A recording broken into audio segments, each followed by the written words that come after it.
Young Sherlock on Amazon Prime, directed by Guy Ritchie.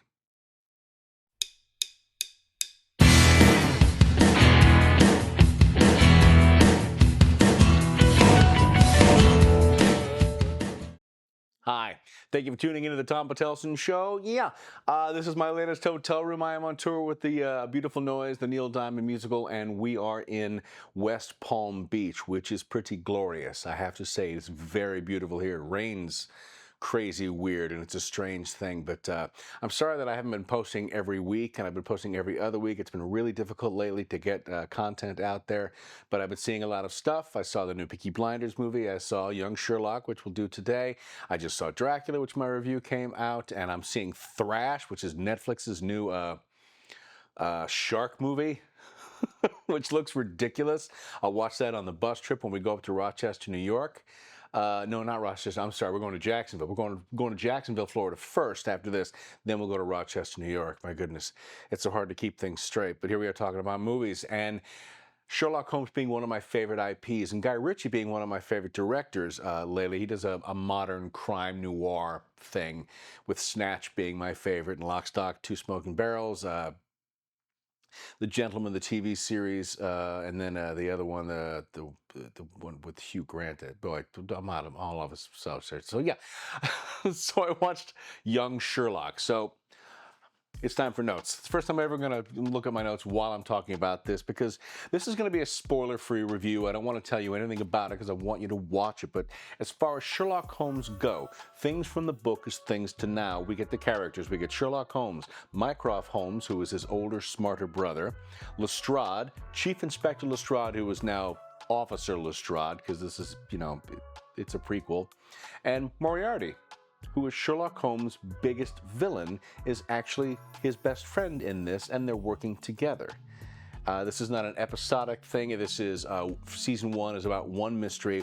We also get Sherlock Holmes' dad, his mom, and his sister, and a bunch of other crazy things that happen, and none of that is in the original books, I should point out. Now, Sir Arthur Conan Doyle wrote Sherlock Holmes stories from 1892 to 1927, and he wrote 5 collected works containing 56 stories.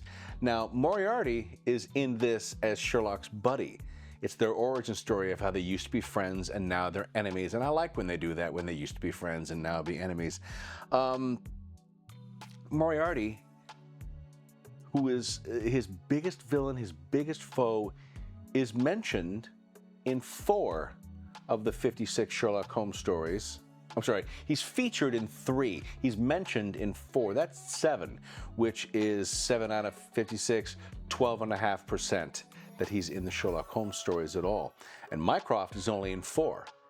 His brother is only in 4 out of the 56. So we really are open to artistic interpretation when it comes to Sherlock Holmes, which I'm always fine with. And I brought that up when I did my Dracula review. The latest one is like, there's so much that's not in the novel that you just get to add, which is really nice. You get to add what you want to say, this is my version of Sherlock. Now, the other Sherlock myths, or whatever you want to call it, not myths, I don't even know how to phrase it. The way Sherlock looks, how we think Sherlock looks, again, is not in the book. Sherlock Holmes is known for wearing a deerstalker. What's a deerstalker? Well, that's a deerstalker.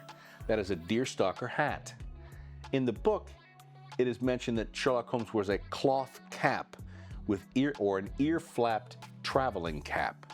So ear-flapped, I assume somebody saw that. But Sidney Paget, or Paget, is known for drawing Sherlock Holmes in The Adventure of Silver Blaze, which came out in 1893, which is a Sherlock Holmes short story that was in the Strand magazine, and he drew him like this, wearing that hat, wearing the signature hat. Now, the other thing Sherlock Holmes is known for is his pipe. Now, he's normally known for using a calabash. And a calabash is a particular brand of pipe, and most notably, if you watch this channel, Inglourious Bastards, that's a calabash pipe right there, being used by a guy who I can't remember his name right now. Jeez, I'm just blanking on everything. But a calabash pipe looks like that. Now that has been known to William Gillette. Who is that person? William Gillette said he's performing Sherlock Holmes on stage, and he needs to have his mouth be free to deliver the lines. So the pipe can dangle down and hold it here, and he can still talk. And if he could hold it in his mouth, he can still deliver his lines. That's the only reason a calabash has become the Sherlock Holmes pipe. In the stories, it just says he smokes a pipe, but it doesn't say what kind of pipe it is. The other thing that is notified in a lot of Sherlock Holmes imagery is a big magnifying glass. Now that's in the stories. In the stories, he pulls it out of his pocket to see things closely, to look up stuff like that. There's not a whole lot of big magnifying glass stuff being used in modern Sherlock lore, except for the Benedict Cumberbatch one, which, if you haven't watched that Sherlock, it's great. I really enjoy that version. That's really fantastic. But for the review on this one, absolutely watch it. It's interesting, it's fun, it's fast-paced, it's got a good mystery element to it, and it's got all the things you want out of Sherlock Holmes being the master of deduction. That is Sherlock Holmes' superpower, if you will, to look at a room and say, okay, I can tell by that a person used to be sitting there. I can tell by that was done on Thursday, and then because things are only done on Tuesday and Thursday, I know that hasn't been touched since then, and I know that he's able to deduce from nothing what used to happen before. That is Sherlock Holmes' superpower, is deduction, and he does so really brilliantly in this. The cast is great. Sherlock and Moriarty are great. Fantastic stories. There's a little stretch where I'm like, I don't know if I want it, but I don't care. It's Sherlock Holmes. It's really entertaining. It is fast-paced. Highly, highly recommend. Please watch it immediately and let me know in the comments what you think. Young Sherlock on Amazon Prime. That'll do it. That's a quick review of Amazon's Young Sherlock, directed by Guy Ritchie, which I love. And by the way, the character in the book, as far as Sherlock Holmes lore goes, I didn't mention this, doesn't wear a deerstalker cap and doesn't wear a pipe and doesn't use a magnifying glass. Doesn't use any of those things. But they're kind of in the story a little bit to flesh it out. It'll be interesting to see what season 2 will bring, if there is a season 2. My goodness, we have so much television out there, we never get a season 2 anymore. Or we do get a season 2, but not a season 3, or it stops. Like Star Trek Starfleet Academy. I just found out it's going to get season 2, and then that's it. Okay. All right. What are we going to do that? Is anybody watching the new Darth Maul show, by the way, which I know is on Disney? Another animated thing. I don't know how I feel about Darth Maul existing with only half a body, but I know that's in the comic books and then later brought back to the lore of the Clone Wars. I'm not sure if I'm going to watch that or not. I'm not sure. But I'm going to watch Thrash, which is the big, stupid shark movie. I'll be watching that, which would be ridiculous.